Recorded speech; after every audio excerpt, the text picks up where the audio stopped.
नमस्कार, आप देख रहे हैं दिल ऑन टॉप रूहानी के साथ। मैं फ़िलहाल नागपुर में हूँ। नागपुर में देश के और जगहों की तरह ही अब से कुछ दिन पहले तक के ऑक्सीजन को लेके भारी मारामारी थी। ऑक्सीजन की मांग इस दौरान बढ़ी है कोरोना महामारी में, और उससे जहाँ वो प्रोड्यूस होता है और जहाँ उसकी ज़रूरत है यानी कि अस्पताल, वहाँ तक पहुँचाने के इंतज़ाम को लेकर के काफ़ी सवाल उठ रहे हैं। अलग अलग इनिशिएटिव्स हैं ऑक्सीजन एक्सप्रेस के तरह के, लेकिन इस मामले में नागपुर थोड़ा सा अलग साबित हुआ है पिछले कुछ दिनों में, और उसका कारण है हमारे साथ बैठे प्यारे खान। प्यारा खान एक ट्रांसपोर्टर हैं, व्यापारी हैं, और पिछले दिनों इन्होंने अपने लेवल पे ऑक्सीजन अरेंज किया सिटी के लिए। और अब ये हाल है कि यहाँ के नागपुर और इनफैक्ट पूरे विदर्भ की ही ऑक्सीजन सप्लाई एक तरह से इन पे इंटरेस्ट कर दी गई है। अब हम इनसे बात करेंगे। बहुत बहुत शुक्रिया सर हमें वक्त देने के लिए। धन्यवाद। सर, हम लोगों ने आपके बारे में खूब सुना, और जब ये इंटरव्यू रिकॉर्ड हो रहा है तो प्यारे खान एक अननोन नाम नहीं है। देश में लोग आपको जानते हैं। बावजूद इसके हम उस पहले टैंकर की कहानी सुनना चाहते हैं। नागपुर में उस वक्त क्या माहौल था सर, जब आपने पहली बार ये सोचा कि मैं अपने लेवल पे ऑक्सीजन अरेंज करूं, और उसकी क्या कीमत आपको देनी पड़ी? उस समय मैं इंडिया में सारे न्यूज़ चैनल देख रहा था, तो हालात इतने ख़राब थे कि मैं बता नहीं सकता। तो एक ट्रांसपोर्टर होने के नाते हम लोग कुछ ना कुछ तो करते रहते हैं। लास्ट के कोविड में भी हम लोग ने किचन चलाया या ड्राइवर्स को खाना पहुंचाया। तो इस बार सोचे कि हमने पूरा फोकस इस बार ऑक्सीजन पे किया है कि भाई ऑक्सीजन को कैसा लाया जाए करके, क्योंकि देश भर में टैंकर्स नहीं थे और बड़े बड़े स्टेट को और बड़े बड़े मंत्रियों को भी वो टैंकर्स उपलब्ध नहीं थे। तो हम लोग का सर्चिंग चालू था पूरा। तो हमको एक टैंकर, हमने 2 टैंकर ढूंढे। एक टैंकर भिलाई में मिला और एक टैंकर बेल्लारी में मिला। तो हम बात है सर, ये हो गया तकरीबन 10 दिन के आसपास, 10-12 दिन हो गए। तो हमने ये ढूंढा। तो सबसे पहले पैसे की बात है कि भाई पैसा क्या चार्ज करोगे, क्योंकि लिक्विड तो गवर्नमेंट कुछ मिलता है, प्राइवेट आदमी को मिलता नहीं है, उसका एक कोटा होता है। तो हमने उनसे कहा कि भाई जो भी चार्ज रहेगा हम आपको देंगे। तो उन्होंने हमसे कहा कि भाई एक्चुअली एक टैंकर का जो उनको 2 लाख रुपए के आसपास चार्ज करना था, उन्होंने हमसे एक टैंकर का 8 और एक टैंकर का 5, ऐसा 13 लाख रुपए लिया 2 टैंकर का, जबकि लेना चाहिए था मेरे ख्याल से 4-4.5 लाख रुपए लेने चाहिए थे।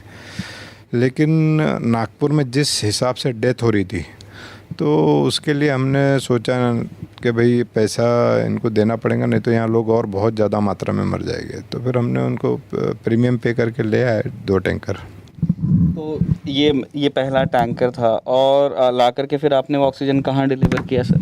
जीएमसी गवर्नमेंट मेडिकल कॉलेज में। पहला टैंकर हमने जीएमसी मेडिकल कॉलेज को दिया।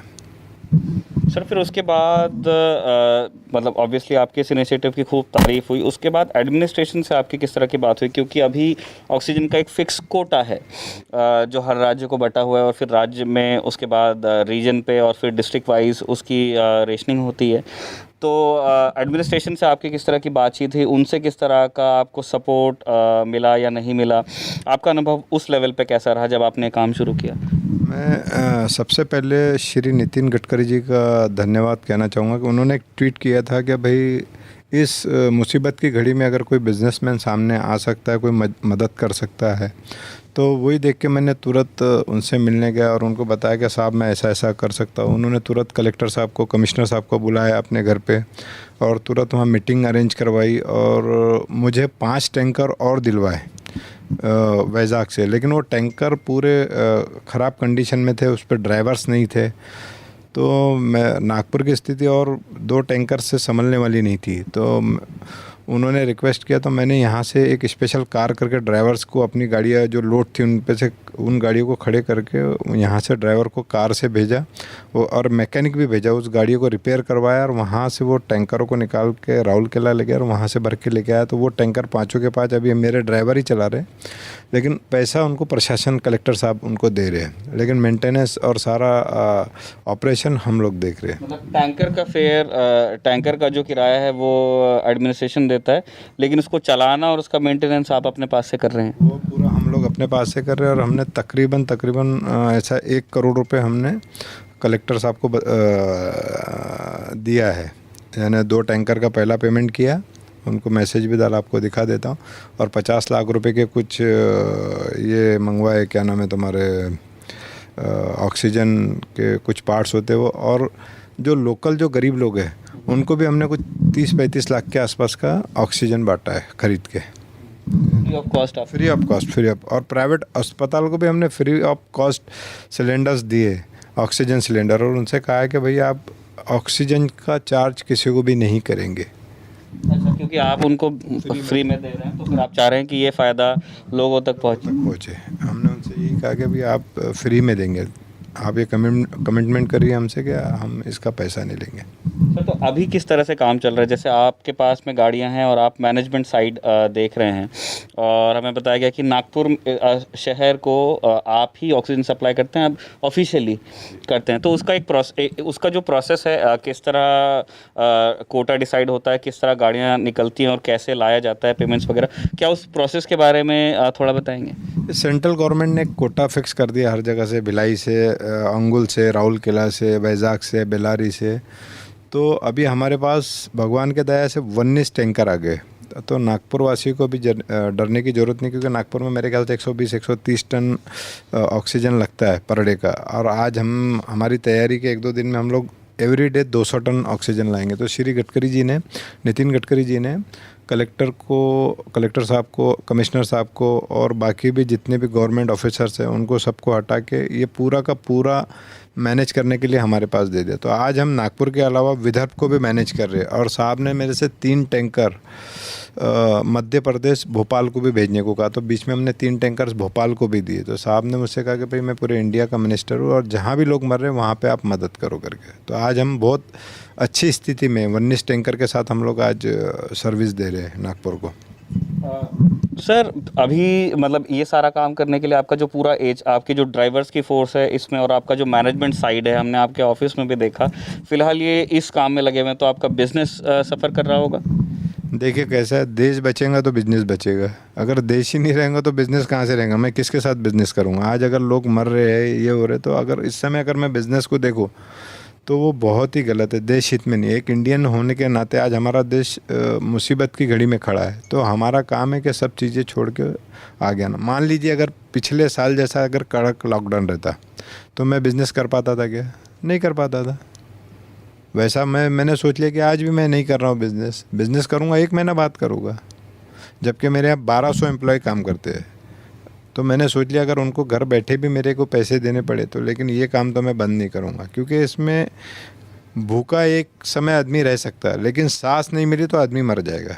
तो इसलिए अभी हमने सारे काम छोड़ दिए और अभी पूरा का पूरा फोकस हमारा इसी पे है। सर, आप एक ट्रांसपोर्टर हैं, और जैसे इस इंटरव्यू की तैयारी के वक्त आप बता रहे थे हमसे ऑफ द रिकॉर्ड बात करते हुए कि ट्रांसपोर्टर एक ऐसा व्यक्ति होता है जो कहीं से भी ले लीजिए। तो आप हमें बता रहे थे कि ट्रांसपोर्टर एक ऐसा व्यक्ति है कि वो कहीं से भी सोल्यूशन निकाल सकता है किसी भी चीज़ का। तो यही सोल्यूशन वाली बात उन इंडस्ट्रीज़ पे भी लागू होती होगी, आई गेस। जब आप हॉस्पिटल्स के लिए ऑक्सीजन अरेंज कर दे रहे हैं किसी तरह से, जो आपने पहले किया था अंगुल से जो पहला टैंकर आया था, क्या यहाँ के नागपुर एक इंडस्ट्रियल एरिया है, हर तरफ MIDC है, क्या इंडस्ट्रियलिस्ट साहब भी आपको फ़ोन करते हैं कि उनको इंडस्ट्रियल नीड के लिए ऑक्सीजन चाहिए? उस तरह के फ़ोन भी आ रहे हैं? हाँ, 2 दिन पहले मुझे फ़ोन आया था यहाँ नागपुर से लोकल इंडस्ट्रीज़ वालों का, तो मैंने उनको बहुत डांटा। मैं बोला शर्म होनी चाहिए, आज लोग मर रहे हैं और हम बिज़नेस के बारे में सोच रहे हैं। बिज़नेस तो हम 1 महीना बाद भी कर सकते हैं। तो मुझे बहुत ख़राब लगा, ये देश हित में नहीं है। सर, एक चलते चलते एक हम वो कहानी भी सुनना चाहते हैं कि आज आप एक बड़ी कंपनी चलाते हैं और आपके पास में काफ़ी बड़ी फ्लीट है ट्रांसपोर्ट की, और बहुत सारे एम्प्लॉयज़ भी हैं, और अब आप फेमस भी हो रहे हैं, लेकिन आपकी शुरुआत कहाँ से हुई थी? आपके बचपन और फैमिली के बारे में थोड़ा बताएंगे? नहीं, हम एक छोटा सा परिवार था, मम्मी पापा थे, 3 भाई और 1 बहन। तो हम लोग बहुत ही यानी कि गरीबी की हालत से आए हैं। यानी कि देखा जाए तो हम लोग सलम एरिया में रहते थे, और पहले तो किराए से रहते थे, फिर यहाँ आके कुछ ताजबाग में आके खुद का घर सलम एरिया में बनाया, लेकिन पहले हम लोग किराए से रहते थे। शुरुआत मेरी क्या, मैट्रिक फेल हुआ, उसके बाद लगा कि फिर घर के हालात भी नहीं थे कि एजुकेशन ले सके। एजुकेशन तो अभी मैट्रिक मैंने मेरे ख्याल से 5 साल पहले ही पास किया है, वो भी पेट्रोल पंप डालना था मुझे। उसमें एक ऐड आया था कि अब मैट्रिक पास को ही पेट्रोल पंप मिलेगा करके, तो उसके लिए मैंने 2 बार एग्ज़ाम दिया तब जाके पास हुआ। हाँ, ये रियल है। अभी 5 साल पहले जब मेरी बेटी 9 में थी और मैं 10th के एग्ज़ाम दे रहा था। हाँ, तो वो था, लेकिन शुरुआत में मैंने बहुत सारे काम किए, जैसा ऑटो रिक्शा भी सबसे ज़्यादा ऑटो रिक्शा चला है, 6 साल चला है। रेलवे स्टेशन पे संतरे बेचता था, गाड़ियाँ वॉशिंग करता था इनके कुसुमगर में, और भी छोटे मोटे काम किए। जो जैसा समय पे काम मिला घर चलाना है वो वैसा काम किया है, लेकिन गलत काम कुछ नहीं किया। और 2004 में एक कंपनी ने मुझे, ING वैश्य बैंक के वाइस प्रेसिडेंट थे मिस्टर भूषण बैस, उन्होंने मुझे लोन दिया और वहाँ से सिलसिला चालू हुआ। तो आज कंपनी का ग्रुप टर्नओवर हमारा कुछ 400 करोड़ है और पैन इंडिया हमारे ऑफिसेस है, 1200 एम्प्लॉइज़ काम करते हैं। और IIM अहमदाबाद ने भी मुझे अवार्ड दिया है, विनर का अवार्ड दिया है, कि उनका ऐसा मानना है कि 100 करोड़ के ऊपर एक प्रॉपर मैनेजमेंट लगता है। तो उन्होंने देखा कि बंदा एक एजुकेशन नहीं रहने के बाद भी इतना 300-400 करोड़ का धंधा कर रहा है, तो उन्होंने मेरे को इंडिया के टॉप ट्रांसपोर्टर में विनर किया। और जो भूषण जी थे उनको मैंने ING वैश्य बैंक से उनका नौकरी छुड़वा के उनको मेरे ऑफिस में ले आया। वो अभी मेरा फाइनेंस हेड है। अच्छा। हाँ, जिन्होंने मुझे पहला लोन दिया था। अरे वाह। एक चीज़ जो बड़े काम की हो सकती है, जो लोग सर आपको देख रहे हैं, अभी हम पूरे देश में देख रहे हैं कि इस बात की बड़ी प्रॉब्लम है। ऑक्सीजन ऐसा नहीं है कि हमारे देश में है नहीं, हमारी बनाने की कैपेसिटी बहुत ज़्यादा है, और फिर दूसरे एंड पे हॉस्पिटल है, लेकिन बीच का जो ये ट्रांसपोर्ट का जो सिस्टम है वो बहुत वेल ऑयल्ड नहीं है और बहुत वेल डिफाइंड नहीं है। तो आप जो देश के तमाम और डिस्ट्रिक्ट्स में एडमिनिस्ट्रेशन के लोग हैं, ट्रांसपोर्ट के लोग हैं, जो आपको अभी देख रहे हैं, सुन रहे हैं, आप उनको क्या सीख देना चाहेंगे कि अगर वो अपने यहाँ भी ट्रांसपोर्ट ऑक्सीजन का जो है इस मुश्किल वक्त में सुधारना चाहते हैं तो उन्हें क्या करना चाहिए? देखिए, देश के जो बड़े ट्रांसपोर्टर हैं उनको आगे आना चाहिए। और ये बहुत छोटी सी समस्या है, मैं बता रहा, कोई बहुत बड़ी नहीं है, क्योंकि लोग पैसे के लिए इधर उधर भाग रहे हैं। जहाँ मुझे पता है कि जहाँ पे किल्लत, जहाँ पे ऑक्सीजन की कमी नहीं है वहाँ पे ज़्यादा जा रहा है, क्योंकि वहाँ उनको पैसा मिल रहा है, प्रीमियम पैसा मिल रहा है। अगर वो ये सोच ले कि जैसा उत्तर प्रदेश में अगर ऑक्सीजन की सबसे ज़्यादा किल्लत है, तो वहाँ पे एक बार झोंक दिया ऑक्सीजन पूरा का पूरा उठा के, तो कोई भी दिक्कत नहीं होने वाली। अगर देश के ट्रांसपोर्टर अगर इसमें आगे आ जाए ना, और गवर्नमेंट ऑफ इंडिया से भी मैं एक रिक्वेस्ट करना चाहूँगा श्री नरेंद्र मोदी जी से, कि वो ट्रांसपोर्टरों से बात करे और जो अच्छे ट्रांसपोर्टर हैं उनको लेके आए इस मैनेजमेंट में। मैं, मेरे जैसा छोटा आदमी जब पूरे नागपुर को संभाल सकता है और पूरे विदर्भ को मैं संभाल रहा हूँ, तो बाकी जगह संभालने में कोई दिक्कत नहीं है। और हमारा एकदम, मैं बता रहा, देश में इतना ऑक्सीजन है कि मैं आपको बता नहीं सकता। अगर उसका प्रॉपर मैनेजमेंट के साथ ट्रांसपोर्टेशन किया जाए तो कहीं भी दिक्कत आने वाली नहीं। बड़ी प्रॉब्लम सर कहाँ आ रही है? मतलब जो लोग सुन रहे हैं आपको, वो कहाँ उस प्रॉब्लम को लोकेट करें? अपने पास टैंकर की कमी है, कम्युनिकेशन की कमी है, मतलब वो बात फंस कहाँ रही है गिरारी? देखिए, टैंकर्स की तो कमी है और कम्युनिकेशन की भी कमी है। कारण क्या है मालूम है? कि आपके पास, आपको पता होना चाहिए कि पूरे स्टेट में कितना लिक्विड की ज़रूरत है। जहाँ 5000 लीटर की लिक्विड की ज़रूरत है वहाँ चला जा रहा 10,000। अगर जो स्टेट ज़्यादा पैसे दे रहा है टैंकर्स वालों को, वो पहले वहाँ भाग जा रहे हैं। अब उनको कोई लेना देना नहीं है कि दिल्ली में ज़्यादा मर रहे, कि उत्तर प्रदेश में ज़्यादा मर रहे, कि अब गोवा में ज़्यादा मर रहे। उनको तो जहाँ पैसा ज़्यादा मिल रहा बस वो वहीं ले जाके, जैसा देखिए बहुत सारे हॉस्पिटल होते हैं बराबर, जिसमें बेड खाली है और जो ज़्यादा यानी पैसे में अवेलेबल है वो जाके पहले वहाँ फिट हो जा रहा है, तो वैसा तो भरेगा और एक्स्ट्रा में भी लोग ले ले रहे। तो इसका ऐसा बिल्कुल नहीं है। आप ट्रांसपोर्टर को प्रॉपर बिठाइए और लिक्विड की आपको क्या ज़रूरत है वो देखिए, और एक फिक्स कर दीजिए सारे ट्रांसपोर्टर को, आप अपने अंडर ले लीजिए या गाड़ियाँ उनकी जब्त कर लीजिए, क्योंकि अभी ये देश हित में पैसा कमाने का समय नहीं। गाड़ियाँ अपने अंडर ले लीजिए और मैनेज का दे दीजिए, या मुझे दे दीजिए, मैं पूरे इंडिया में आपको मैनेज करके दिखाता हूँ कि ऑक्सीजन कैसा मैनेज होता है। आप खाली उनके टैंकर्स ले लीजिए। ये है। और उसके अभी 2 और तरीकों से सरकार ने ऑक्सीजन पहुंचाने की कोशिश की है, मैं उस पर भी आपकी टिप्पणी चाहता हूं, क्योंकि आप ये काम करते हैं और आप जानते हैं इनसाइड आउट कि ये गेम कैसे होता है।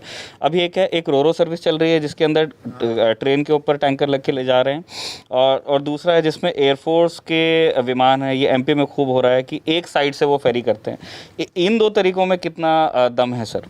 नहीं, एयर वाला तो बहुत फ़ायदेमंद है, उससे क्या ट्रिप अराउंड बहुत ज़्यादा बढ़ जाएंगे। वो गवर्नमेंट का बहुत अच्छा इनिशिएटिव है, और रेल का भी अच्छा है जो रोड से ज़्यादा बढ़िया है। वो अगर किए तो फिर तो दिक्कत ही नहीं है, बहुत जल्दी हम लोग कंट्रोल में आ जाएंगे। वो अगर कंटिन्यू करते रहना तो बहुत जल्दी हो जाएगा, रोड से कम समय लग।